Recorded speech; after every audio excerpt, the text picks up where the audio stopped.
One morning in May, by chance I did rove. I sat myself down by the side of a grove, and there I did hear the sweet nightingale sing.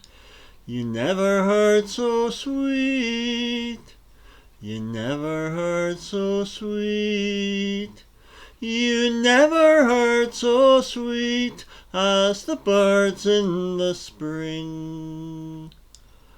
All on the green grass I sat myself down, while the voice of the nightingale echoed around. Do you hear how she quivers her notes, I declare?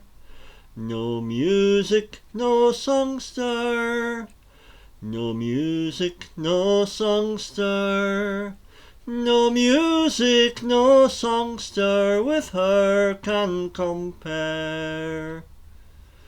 Come all you young men, I'd have you draw near, and I pray you now heed me, my words for to hear, that when you're grown old you may have it to sing, that you never heard so sweet, you never heard so sweet, that you never heard so sweet as the birds in the spring.